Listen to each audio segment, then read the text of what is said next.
கவனிங்க, தேவன் ஓசியாவையும் தெரிந்து கொண்டார். ஏசாயாவுக்கு சொன்ன பிராக்டிக்கல் செர்மனை காட்டிலும், எரேமியா கொடுத்த பிராக்டிக்கல் செர்மனை விட, எசேக்கியேலின் பிராக்டிக்கல் செர்மனை விட மிகவும் அதிகமாக கஷ்டத்தோடு கூடியது, எல்லாவற்றைக் காட்டிலும் கஷ்டமானது ஓசியாவின் பிராக்டிக்கல் செர்மன். ஓசியா, உங்கள்கிட்ட ஒன்று சொல்லணும்ப்பா. என்ன ஆண்டவரே, உன்னை நான் தீர்க்கதரிசியாக தெரிந்து கொண்டேன், ஜனங்களுக்கு தீர்க்கதரிசியாய் ஆக்கினேன். ஒரு நீண்ட காலம் நீ தீர்க்கதரிசியாயிருக்கப் போகிறாய். பிரஜைகள் செய்கிற பாவங்களை கண்டு கண்டு கண்டு கண்டு நான் சலித்துப் போய்விட்டேன். நான் அவர்களை எந்த அளவுக்கு நேசிக்கிறேன் என்பதை அவர்கள் புரிந்து கொள்வதில்லை. அவர்கள் புரிந்து கொள்கிற விதத்தில் சொல்ல வேண்டும் என நினைக்கிறேன். அதை நீ அனுபவித்தாலே தவிர உன்னால் சொல்ல முடியாது ஓசியா. எனவே நீ அனுபவபூர்வமாக என்னுடைய அன்பு என்ன, என்னுடைய மன்னிக்கிற குணம் என்ன, நான் எவ்வளவாய் அன்பு கூறுகிறேன் என் பிரஜைகளை என்பதை நீ அனுபவபூர்வமாக தெரிந்து கொள்ள வேண்டும் என்று விரும்புகிறேன். அப்போதானே நீ கொடுக்கிற உன் செய்தியிலே அந்த வல்லமை இருக்கும். அப்படின்னா நான் என்ன செய்யணும் ஆண்டவரே? ஓசியா, உனக்கு திருமண வயது வந்துவிட்டது அல்லவா? ஒரு நல்ல ஆவிக்குரியவளை திருமணம் செய்து கொண்டு சுகமாக பிள்ளைகளை பெற்று குடும்பத்தோடு ஒரு நல்ல மதிப்புமிக்க குடும்ப உறவுகளை ஏற்படுத்திக் கொள்ள வேண்டும் என்று சாதாரண எல்லோரும் விரும்புவாங்க. நீயும் அதைத்தான் விரும்புவாய். எனவே ஓசியா, ஒரு நல்ல மனைவியை நீ பெற்றுக்கொண்டு அவள் மூலமாக அழகான பிள்ளைகளை பெற்று அவர்கள் கண்ணுக்கு முன்பாக பிள்ளைகள் வளரும்போது எவ்வளவு சந்தோஷமாக இருக்கும். அவர்கள் உனக்கு கீழ்ப்படிந்து உன் பேச்சை கேட்டால் அது எவ்வளவு சந்தோஷமாக இருக்கும். ஆமா, கண்டிப்பா ஆண்டவர். ஆனா என் பிள்ளைகள் அப்படி செய்யவில்லையே ஓசியா. நான் என் பிள்ளைகளை பெற்று வளர்த்து விட்டேன், பெரியவர்களாக்கி விட்டேன். ஏசாயா கூட சொல்லுவான், என் பிள்ளைகள்தான் என்று சொல்லி நான் அவர்களை நேசித்தேன், வளர்த்தேன், பெரியவர்கள் ஆக வேண்டும் என்று விரும்பி வளர்த்தேன். ஆனால் அதை புரிந்து கொள்ளாமல் என்னையே எதிர்க்கிறார்களே. அப்படித்தானே ஏசாயா அவனுடைய புத்தகத்தை எழுத ஆரம்பித்தான். ஓசியா, நீ நினைப்பது போல ஒரு நல்ல மனைவியை ஏற்றுக்கொண்டு அவள் மூலமாக நல்ல பிள்ளைகளையெல்லாம் பெற்று குடும்பம் சுகமாய் சந்தோஷமாயிருந்தால் நீ எவ்வளவு மகிழ்ச்சியாயிருப்பாயோ என்பதை நினைக்கும் போதே அற்புதமாக இருக்கிறதல்லவா? ஆமா ஆண்டவரே, கண்டிப்பா. அதே போலத்தான் நானும் யோகித்தேன். இவர்கள் எல்லோருமே என் பிள்ளைகள், இவர்கள் எல்லோரும் என் பேச்சை கேட்டு நான் அவர்களுக்கு கொடுத்த சொத்தை, நான் அவர்களுக்கு அருளிய இந்த ராஜ்யத்தை, அது என்னுடைய வீடு அல்லவா? அந்த வீட்டில் அவர்கள் என் பேச்சை கேட்டு ஒழுங்காக வாழ்ந்தால் தகப்பனாய் நான் எவ்வளவு சந்தோஷப்படுவேன். ஆனால் அவர்கள் என்ன செய்கிறார்கள்? தங்கள் இஷ்டம் போல வாழ்கிறார்கள். என் இருதயத்தை வலிக்க பண்ணுகிறார்கள். தினந்தோறும் நான் அழும்படி செய்கிறார்கள். அது அவர்களுக்கு தெரிய வேண்டும். அவர்கள் என்னை எவ்வளவாய் பாடுபடுத்துகிறார்கள் என்பதை நீயும் அறிய வேண்டும். உன் வாழ்க்கையை ஒரு முன் உதாரணமாக காட்டவிருக்கிறேன். நீ ஏற்றுக்கொள்வாயா? ஆண்டவரே, சொல்லுங்க ஆண்டவர், என்ன செய்ய போறீங்க? ஒன்னும் இல்ல ஓசியா, நீ ஒரு வீட்டுக்கு போகணும்.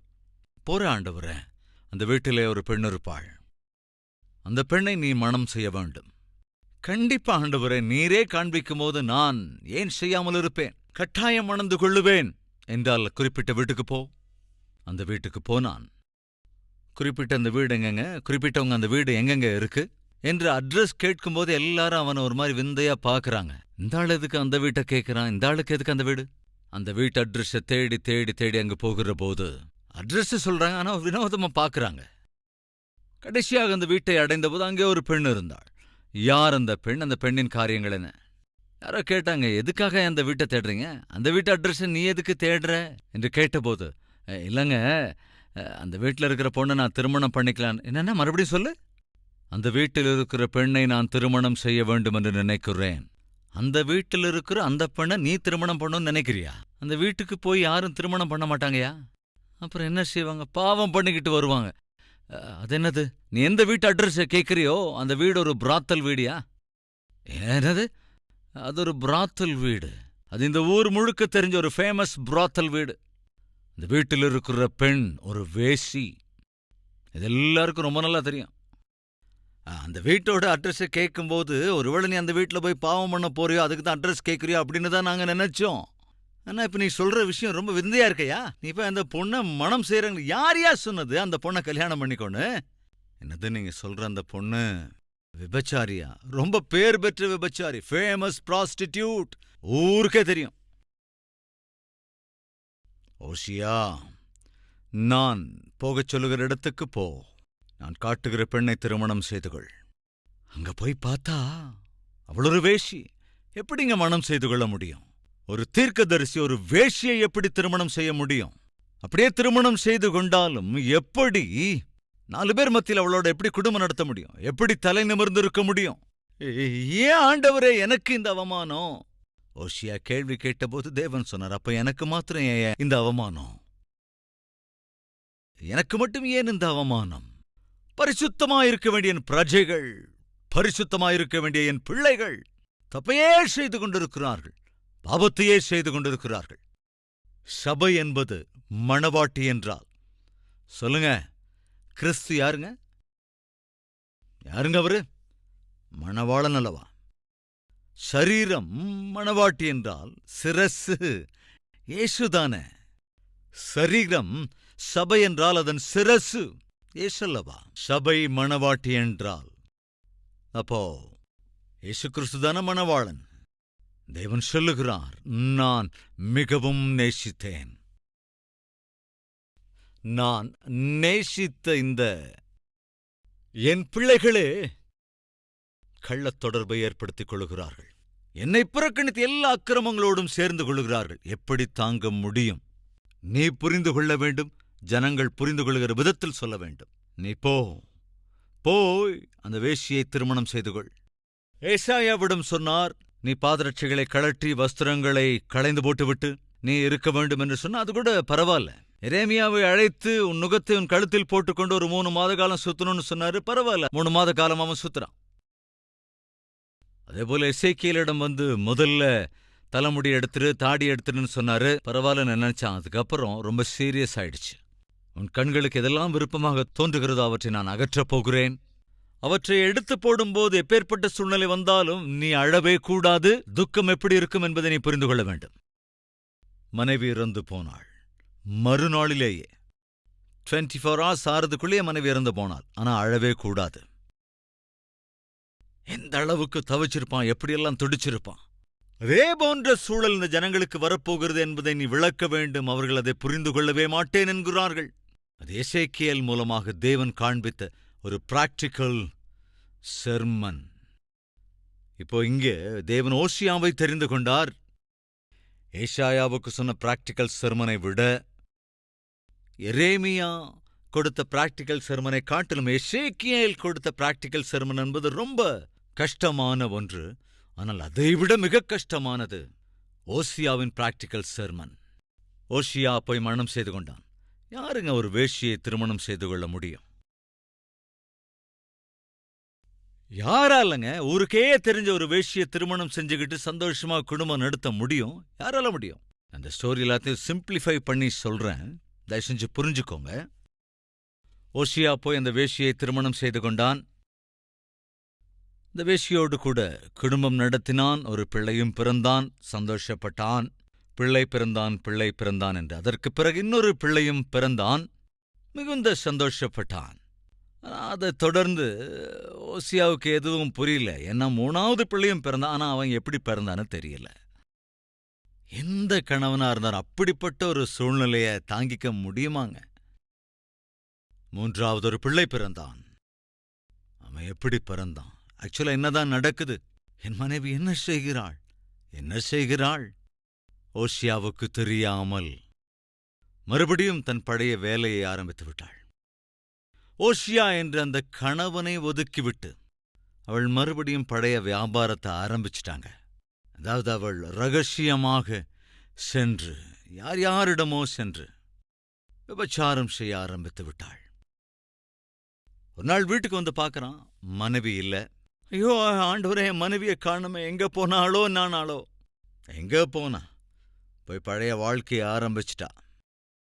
உயிருக்குயிராய் நேசித்த உன்னை விட்டுவிட்டு, தான் பெற்ற பிள்ளைகளையும் கூட விட்டுவிட்டு, மறுபடியும் தன் சரீர இச்சைகளை நிறைவேற்றுவதற்காக விபச்சாரம் செய்ய போய்விட்டாள். அது மட்டுமல்ல, அந்த விபச்சார மோகத்திலே ஒருவனுக்கு அடிமையும் ஆகிவிட்டாள். ஒருவனிடம் மாட்டிக்கொண்டாள். ஆண்டவரே, இப்ப நான் என்னதான் செய்யறது? நீ போய் உன் மனைவியை மறுபடியும் திரும்ப கூட்டிக்கிட்டு வா. என்ன ஆண்டவரே நீங்க சொல்றீங்க? மறுபடியும் அவளை போய் கூட்டிட்டு வந்து மறுபடியும் அவ கூட எப்படி அன்பா இருக்க முடியும்?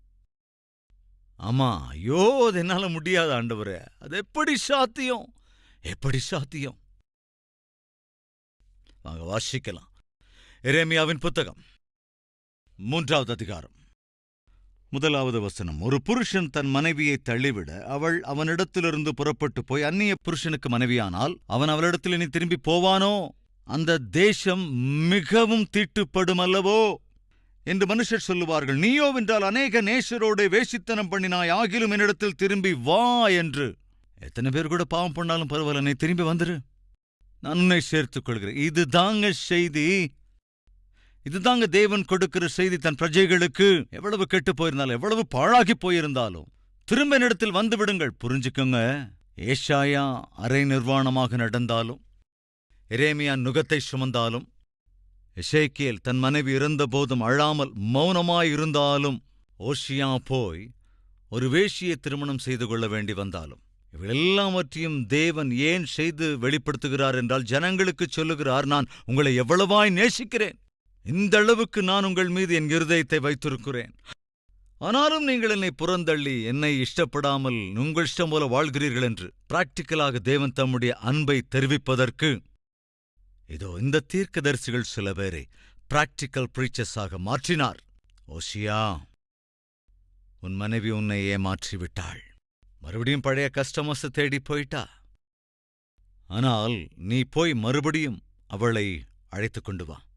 அது மாத்திரமல்ல ஓசியா, அவள் இப்போ ஒரு கஸ்டமருக்கு அடிமையான மாதிரி இருக்கிறா. நீ போய் அவங்ககிட்ட மனைவியை அனுப்பி வைன்னு சொன்னா அவன் கட்டாயம் அனுப்ப மாட்டான். அதனால உன்னுடைய மனைவியே இருந்தாலும் நீ கிரயம் செலுத்தி அவளை மறுபடியும் வாங்கிக் கொண்டு வா, விலை கொடுத்து அவளை வாங்கிக் கொண்டு வா. உன்னுடைய மனைவிதான், ஆனால் உன்னுடைய கரத்தை விட்டு அவள் பிற புருஷன் கைக்கு போய்விட்டாள். இப்ப போய் என் மனைவியை என் கூட அனுப்பிவே அப்படின்னா அவன் விடவே மாட்டான். அவன் டிமாண்ட் பண்ணுவான், பணம் கொடுத்து வாங்கிட்டு போன்னு சொல்லுவான். எனவே நீ போய் விலை கொடுத்து நீ நேசித்த உன்னுடைய மனைவியை வாங்கிக் கொண்டு வா. என் அன்பு சகோதர சகோதரிகளே, நாமும் தேவனுடைய பிள்ளைகள்தான். ஆனால் நம்மை உயிருக்குயிராய் நேசித்த பிதாவை புறந்தள்ளிவிட்டு நம் உயிரையே அபிகரிக்கிற சாத்தானுக்கு நாம் நம்மை விட்டுக் கொடுத்து விட்டோம். யதார்த்தத்தில் நாம் தேவனுடைய பிள்ளைகள், ஆனால் சாத்தானுக்கு அடிமையாகி வேற என்ன சொல்ல முடியும்? அப்படித்தானே? சாத்தானுடைய சாதனங்களாய் சொத்தாக மாறிவிட்டோம். இப்ப சாத்தான் இடத்துல போய் என் பிள்ளையை எனக்கு கொடுத்து விடு, நான் எதுக்காக கொடுப்பேன்? இத்தனை காலம் என்டர்டெயின் பண்ணியிருக்கேன், இவ்வளவு காலம் சந்தோஷப்படுத்திருக்கேன், இவ்வளவு காலம் என் பிள்ளைகளை நான் வச்சிட்ருக்கேன். அப்ப என்னுடைய குமாரர்கள் என்னுடைய குமாரத்தை எடுத்துக்கொள்வதற்கு நான் என்ன செய்ய வேண்டும்? பே பண்ணு, விலை கொடுத்து வாங்கிக்கோ. சரி, என் பிள்ளைகளை நான் பெற்றுக்கொள்வதற்கு நீ ஃபிக்ஸ் பண்ணுகிற கிரயம் என்ன? உம்முடைய உயிர். என்னதுங்க? உம்முடைய உயிர் ஏசு கிறிஸ்து. சரி, என் உயிரையே நான் தருகிறேன், என் பிள்ளைகளை திரும்ப எனக்கு தந்துவிடு. எவ்வளவு அற்புதமான தேவன் பாருங்க, எவ்வளவு கனமான தேவன். அந்த ஓசியாவினிடத்தில் தேவன் என்னவெல்லாம் சொன்னாரோ அதைத்தானே இன்று நம்மிடத்திலும் தேவன் சொல்லிக் கொண்டிருக்கிறார். நாம் தேவனுடைய பிள்ளைகளாயிருந்த போதும் சாத்தானுடைய பேச்சை நம்பி தேவனை விட்டு விலகி சாத்தானுக்கு நாம் பிள்ளைகளை அடிமைகளைப் போல மாறிவிட்ட பிறகு நம்மை மீட்டெடுப்பதற்காக தேவன் என்ன செய்ய வேண்டி வந்தது? இந்த உலகத்திற்கு வந்து கிரயம் செலுத்த வேண்டியிருந்தது.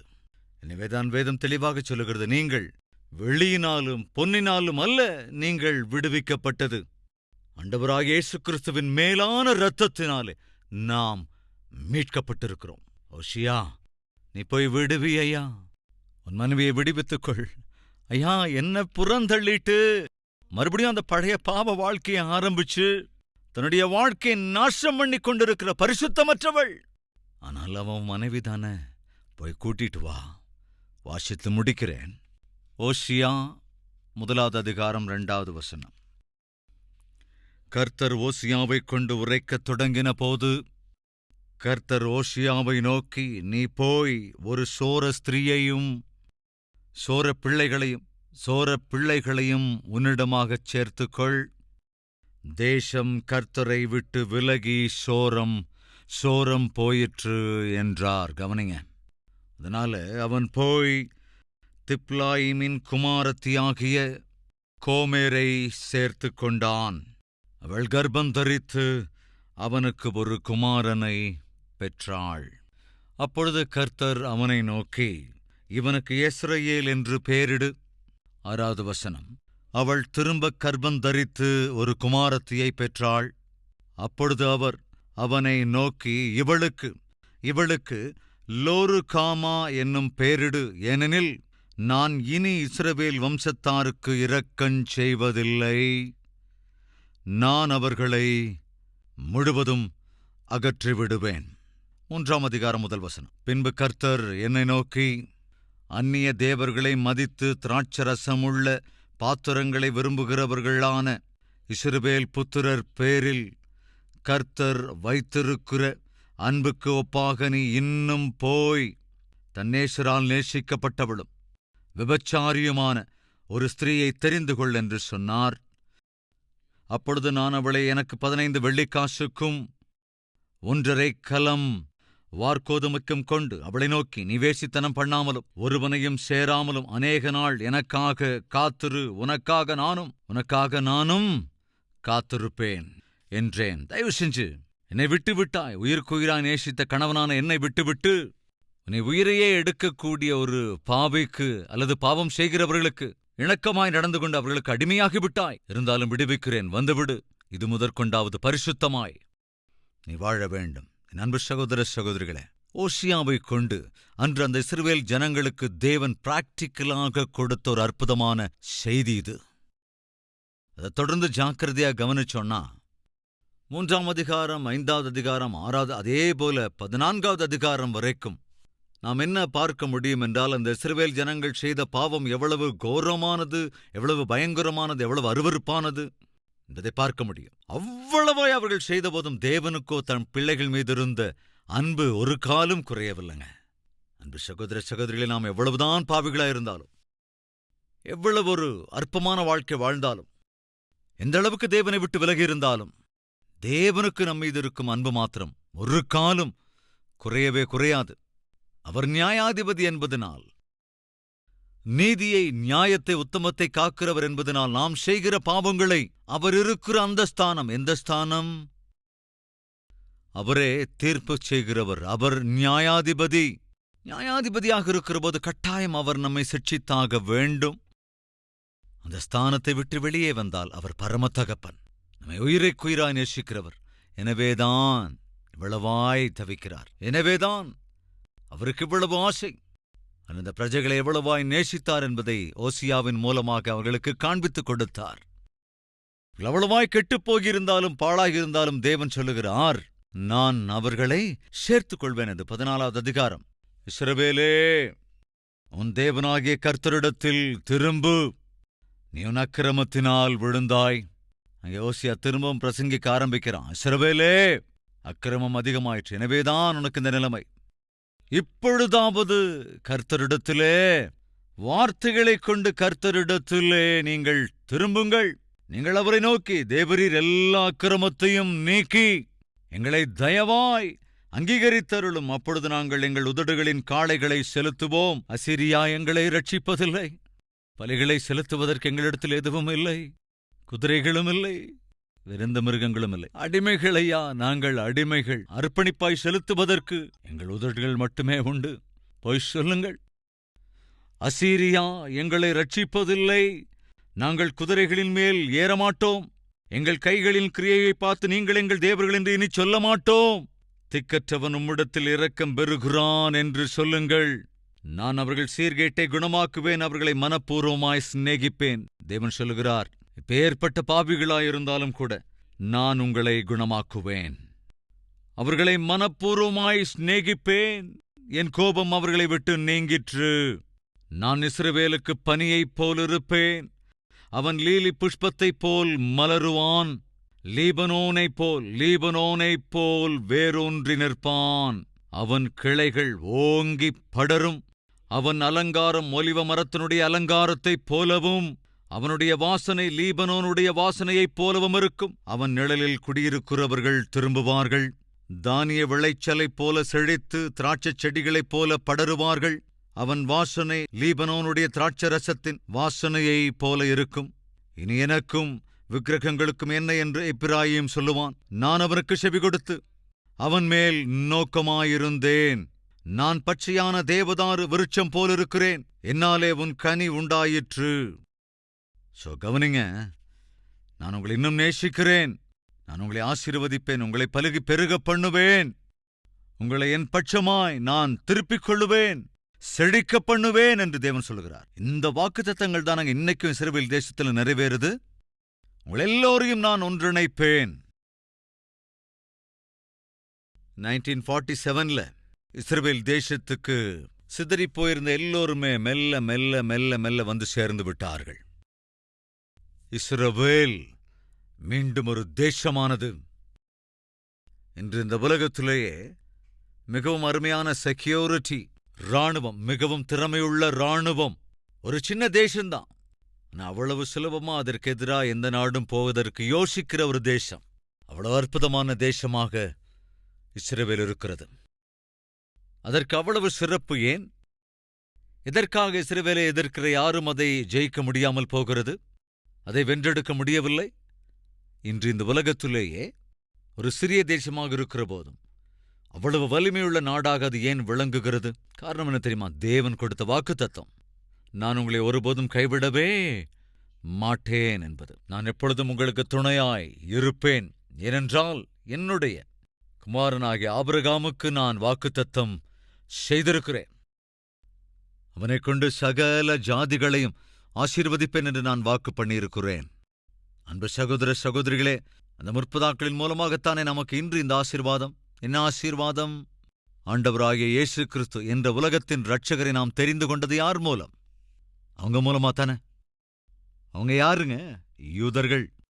பேதுருவாக இருந்தாலும், யோவானாக இருந்தாலும், பாரத தேசத்துக்கு வந்த தோமாவாக இருந்தாலும் எல்லாம் யூதர்கள் தானே. அவர்கள்தானே இந்த பிரபஞ்சத்துக்கு உலக இரட்சகரை அறிமுகம் செய்தார்கள். அதன் பலனாக இன்றும் கூட சத்தியத்தை உணர்ந்து, அதாவது மனிதனை உயிருக்குயிரா நேசிக்கிற ஒரு தேவன் இருக்கிறார். தம்முடைய மேலான இரத்தத்தை கிரயமாய் செலுத்தி மனிதனை அவன் செய்த பாவங்கள் எல்லாவற்றிலும் இருந்து விடுவித்து அவனுக்கு வரவேண்டிய சிற்றை எல்லாவற்றையும் அகற்றியவர் இருக்கிறார். அவர்தான் இயேசு கிறிஸ்து என்ற உண்மையை நாம் அறிந்திருக்கிறோம் அல்லவா? காரணம், ஆபிரகாமுக்கு தேவன் கொடுத்த வாக்குத்தத்தம். ஆபிரகாம் இறந்து போய் சுமார் 4000 ஆண்டுகள் ஆகிவிட்டது.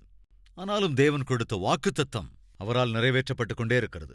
அன்பு சகோதர சகோதரிகளே, தேவன் ஓசியாவினிடத்தில் என்ன செய்ய சொன்னாரோ அதை செஞ்சாங்க. அவன் எசேக்கியேல் இடத்திலும் தேவன் என்ன சொன்னாரோ அதையெல்லாம் அவனும் செய்தான்.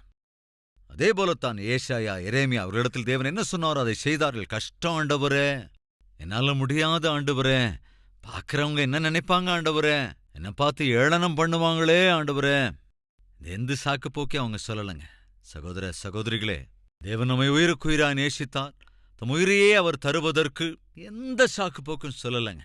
தம் உயிரை நமக்காக தியாகம் பண்ணினார். அவ்வளவு ஒப்பற்ற தேவனை நாம் கொண்டிருக்கும் போது, அவருடைய சித்தத்தின்படி செய்ய வேண்டியிருக்கிற போது, அவர் விருப்பத்தின்படி நாம் வாழ வேண்டியவர்களாய் இருக்கும்போது, அவருடைய ஊழியத்தை செய்ய வேண்டி வருகிற போது, அவருக்கு சாட்சிகளாய் நிலைநிற்க வேண்டியிருக்கிற போது, ஏன் இந்த உதவாக்கரையான சாக்குப்போக்கு? எதற்காக இவ்வளவு ஒன்றுக்கும் உருப்படாத சாக்குப்போக்கு சொல்ல முயல்கிறாய்? எசேக்கியேல் தன் மனைவி இறந்து போன போதும் தேவன் சொன்னபடி அழாமல் இருந்தான் அல்லவா எசேக்கியேல்? அந்த பெயினை நீ அறிய வேண்டும் என்று தேவன் சொல்லியிருந்ததினாலே. ஓசியா, நீ போய் இந்த வேசியை மணந்து கொள். எவ்வளவு அவமானப்படுத்தியிருப்பாங்க, எப்படியெல்லாம் நிந்திச்சிருப்பாங்க, எவ்வளவு கேலி பண்ணியிருப்பாங்க. ஆனாலும் கூட தேவனுடைய சித்தத்தை செய்வதுதான் என்னுடைய வாழ்க்கையில பிரதான கடமை என்பது போல தன்னுடைய வாழ்க்கையை அவன் அர்ப்பணித்தான். தேவன் சொன்ன வார்த்தைகளுக்கு முழுமையாய் கீழ்ப்படிந்தான். இந்த விதமாய் சொல்லுகிற போது சகோதர சகோதரிகளே, உங்களில் யாருக்காவது சில தவறான யோசனைகள் வருகிறதோ என்னவோ, நான் நேசிக்கிறவனும் கூட இப்படி உருப்படாத ஒருவன்தான், நான் காதலிக்கிறவளும் இப்படிப்பட்டவள்தான், நான் காதலிக்கிற நபர் கரெக்ட் தான். ஏனென்றால் ஓசியா ஒரு வேசியை நேசித்தளவா திருமணம் செய்து கொண்டான். நான் யாரை நேசிக்கிறேனோ அவன் ஒரு பாவிதான், அநேக பெண்களை ஏமாற்றினவன்தான். ஆனாலும் நான் அவனை விரும்புகிறேன். ஒருவேளை இது தேவனுடைய சித்தமோ என்னவோ என்கிற உருப்படாத யோசனை வச்சிருக்காதீங்க. ஓசியா தேவனுடைய தீர்க்கதரிசி. சோரம் போன ஒரு ஸ்திரீ பிடிக்கப்பட்டால், மாட்டிக்கொண்டால் கல்லெறிந்து அவளை கொல்ல வேண்டும். அது தேவன் நியாயப்பிரமாணத்தின் மூலமாக சொல்லும் சிட்சை. ஆனால் அவ்விதமாய் கல்களால் எறிந்து கொல்லப்படாதபடி நீ போய் அவளை மணந்து கொள் என்று சொல்ல காரணம் என்னவென்றால், அடையாளமாக தெரியப்படுத்துவதற்கு. அல்லது அதை நீ சார்ந்து கொண்டு, ஐயோ ஓசியா கூட வேசிக்கிட்ட போனார்ல, நானும் போறேன். உருப்படாத காரியத்தை செய்யாதீங்க. விவாகம் எல்லாவற்றையும் விட கனமுள்ளது, கவனிக்கணும். அது மிகவும் பரிசுத்தமானதாயிருக்க வேண்டும், மறந்துடாதீங்க தயவு செஞ்சு. இந்த மாதிரி செய்திகள் என்பது ஒரு அடையாளத்தோடு கூடிய செய்தி. அது தேவன் சொன்னார் என்பதனால் அந்த ஒரே ஒரு ஓசியா மாத்திரம் அப்படி செஞ்சான், மற்றவங்க யாரும் செய்யல. ஓசியாவுக்கு தேவன் அதை செய்ய சொன்ன காரணம் ஒரு அடையாளமாக அந்த ஜனங்களை எச்சரிப்பதற்கு. அன்பு சகோதர சகோதரிகளே, இதிலிருந்து நாம் கற்றுக்கொள்ள வேண்டியது என்னவென்றால், ஒரு வேசியை கூட தேவன் எவ்வளவாய் நேசித்திருக்கிறார். இன்றும் நம்மத்தில் யாராவது இருக்கீங்களா அந்த வார்த்தையை கேட்கிறவர்களில?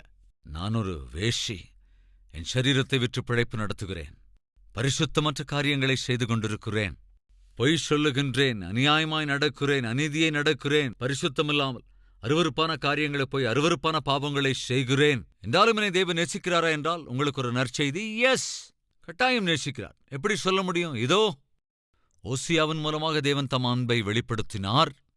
நல்லா கவனிங்க, நீயும் நானும் நாம் எல்லோருமே கூட சாத்தானுக்கு விலை போய்விட்டோம். அவனுக்கு அடிமையாகி ஆல்மோஸ்ட் அவனுடைய சொத்தாகிவிட்டோம், அவனுடைய கையின் சாதனங்களாகிவிட்டோம். அவனிடமிருந்து நம்மை மீட்பதற்காக தேவன் கிரயம் செலுத்தினார். எதை கிரயமாக செலுத்தினார் என்றால் தம்முடைய இரத்தத்தை, தம்முடைய உயிரையே கொடுத்தார். உன்னையும் என்னையும் அவர் தமதாக்கிக் கொண்டார். எவ்வளவு அற்புதம்! இவ்வளவாய் நேசிக்கிற தேவன் இருக்கும்போது, உன்னை வெறுக்கிற, உன்னை புறக்கணிக்கிற, உன்னை திக்குமுக்காட பண்ணுகிற, உன்னுடைய வாழ்க்கையையே அழிக்க நினைக்கிறவர்களோடு ஏன் சேருகிறாய்? உயிருக்குறா நேசிக்கிற தேவனை தேடு. அவர் அருளுகிற அன்பை அனுபவி. நீ நிம்மதியாக வாழ முடியும். அந்த கிருபையை தேவன் தாமே அருளி செய்வாராக. வாரம் எல்லோரும் ஒருமனப்பட்டு ஜெபிக்கலாம். தேவனை நோக்கி ஒருமனப்பட்டவர்களாய் பார்க்கலாம்.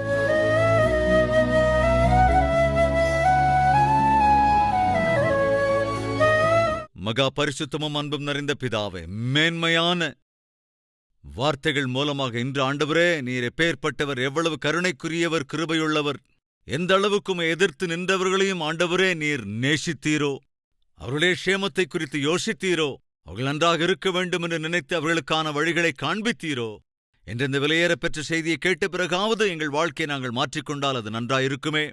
ஏசாயாவாக இருந்தாலும், எரேமியாவாக இருந்தாலும், எசேக்கியேலாக இருந்தாலும், ஆண்டவர் அதேபோல ஓசியாவாக இருந்தோம். எவ்வளவு அற்புதமாக நீர் சொன்னபடி எல்லாவற்றையும் செய்தார்கள். அது எவ்வளவு கஷ்டமான வேலையாக இருந்தாலும் அதை இஷ்டத்தோடு கூட செய்தார்கள். அதுதான் உண்மையும் உத்தமமான அர்ப்பணிப்பு, உண்மையும் உத்தமமுமான கீழ்ப்படிதல், உத்தமமும் அற்புதமுமான ஊழியம். அப்படிப்பட்ட ஊழியம், அப்படிப்பட்ட சாட்சி, அப்படிப்பட்ட நல்ல இருதயம் ஆண்டவரே எனக்கும் எங்களுக்கும் அருளிச் செய்யுங்கப்பா. அப்படிப்பட்ட வாழ்க்கையை எங்களுக்கு அருளுங்க ராஜா.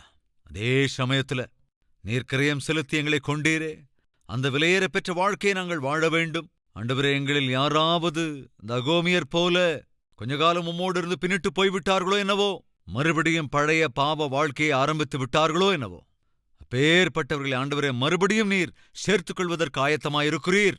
எனவே எந்த தம்பி, எந்த தங்கை, எந்த சகோதர சகோதரி கொஞ்ச காலம் உம்மோடு இருந்து திரும்ப பின்னிட்டு போய் தங்கள் வாழ்க்கையை, தங்கள் நடத்தையை பரிசுத்த குலைச்சலாக்கி இருக்கிறார்களோ, அவர்களை மறுபடியும் நீர் அழைக்கிறீர். வந்துவிடு, திரும்ப என்னிடத்தில் வந்துவிடு. நான் இன்னும் உன்னை உயிருக்குயிராய் நேசிக்கிறேன். உன்னை என் குமாரனாய், குமாரத்தியாய் நான் அங்கீகரிக்க தயாராக இருக்கிறேன். என் ஆண்டவரே, யாரிடத்திலெல்லாம் சொல்கிறீரோ அவர்கள் திரும்ப இடத்தில் வர கிருபை அருளுங்க.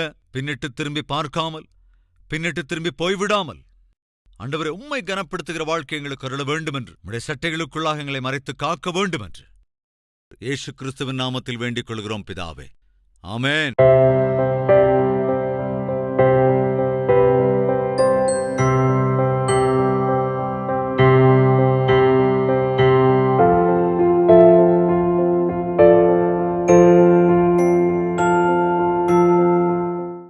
எங்கள் முகவரி: கல்வரி, தபால் பெட்டி எண் 30, குக்கட்பள்ளி, ஹைதராபாத் 72.